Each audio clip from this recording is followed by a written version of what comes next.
Welcome to part 2 of my refashioning video, where today I am going to dye some stuff.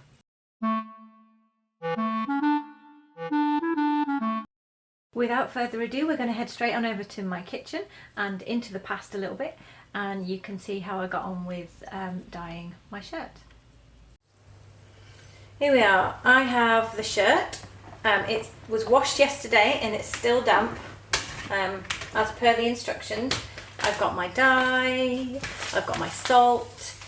Generally I prefer machine dyeing, but I had this already, so in the spirit of not spending money where you don't need to, I am going to use the hand dye. So number 1, weigh fabric. I don't need to do that because I know it's fine. Wash it, leave damp. Done that. Number 2, using gloves, dissolve dye in 500 milliliters of warm water. Okay, let's do that. I have measured out, you won't see that because I'm tipping it, 500 milliliters of warm water.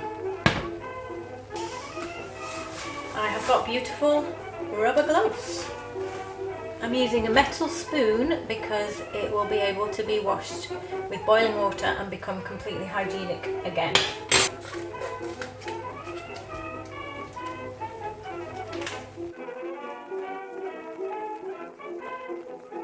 Put 6 litres of warm water into your bucket. Ooh, that's exciting. Now we add 250 grams of salt into the water. If you don't know about dyeing, salt is a fixative, so if you forget the salt, when you wash your item, the dye will come out. Just mix the salt around. So dissolve the salt. I'm using a wooden spoon now, but I will not use this with the dye because it will dye it blue. Now we add the dye. Here we go. Are you ready? Look at that. I'm like a witch making a potion. Oh, there's some. Can you see some crystals in the bottom of that jug? Give it a little swish. There we go. Let's rinse it out. And again, this glass jug, you can see it's taken. I can see a tiny bit of purple, but it's glass, so it can be washed with boiling water and it will clean off perfectly. And then, once we have done this, you submerge the fabric in water, and then for the first 15 minutes you shouldn't really leave it alone because you're going to have to stir it regularly. And then after the first 15 minutes, for the first 15 minutes you need to stir it pretty much constantly. After the first 15 minutes you need to move it around regularly for 45 minutes. So you need an hour where you can pay reasonably close attention to your dyeing. Okay. So, I dropped my spoon. Let's fish it out. Here it is.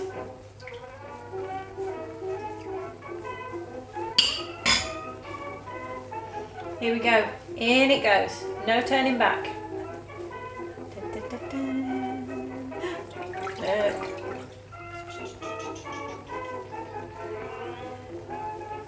Final thing to bear in mind is your basic colour theory from school. So this, to state the obvious, is a shirt that started off green and white. I have added blue dye. So when you add green and blue together, you get a greeny blue because blue is a base colour of green, isn't it? Blue is made from yellow and green is made from yellow and blue. On the white, I'm going to get a pure blue. So I'm going to keep my spotty pattern because the two areas will dye differently. You don't know exactly what you're going to get, okay?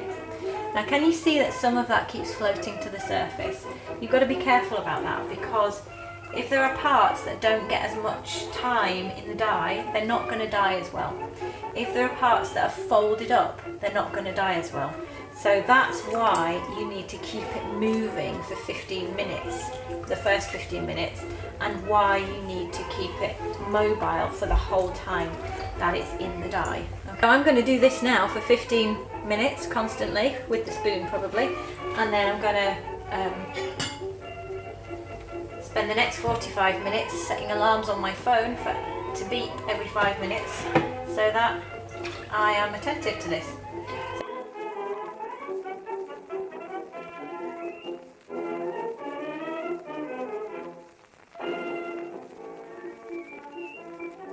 1 hour has ticked by and now we have reached the moment of truth. So I'm putting my gloves back on, I've put my apron back on.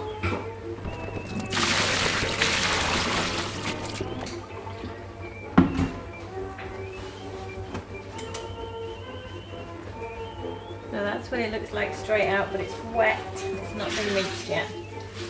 So squeeze all the water out. And then we're going to rinse it in cold water.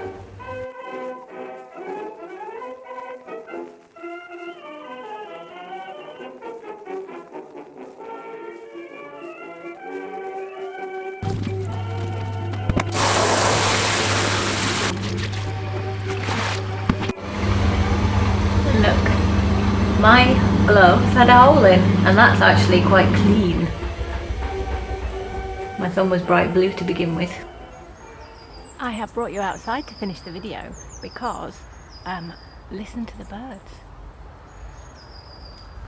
It's the morning after the day before. I washed and dried my shirt. You can see a peek of it, can't you?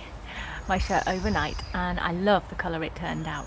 And it's warm outside. I can actually be outside without dying of hypothermia and wear just a shirt and a vest and a t-shirt underneath. So here it is, the big reveal. I'm wearing one of my favourite ready-to-wear t-shirts over the top because I've accidentally done a perfect colour match and I'm quite pleased with that. So the greens didn't go as bright as I'd hoped, but I think that was an unrealistic hope actually on reflection because they were a bit sludgy to begin with, as I said. Here's the front of it. Look at it. And it's a really bright blue, although it does change its colour a lot in different lights. But yeah, the blue in between is very bright. I don't even think you can see quite how bright it is on the camera. But that's the end of the video, guys. Let's just listen to the birds again. Oh, it's great. Days like this in January are so hopeful. Hopeful that eventually winter will end and there'll be spring. So I'm feeling very happy. Happy because I've refashioned lots of clothes and happy because it's a beautiful day. So I'll see you again really soon. I hope you enjoyed these refashions. Let me know down below. There are a couple that I haven't done yet. There's the pink blouse and the other shirt because I haven't quite decided what I'm doing with them. But I will show you when they're done in a future video. Subscribe down below, click the bell for notifications and you'll get told just as soon as that is done. Thanks a lot. Bye.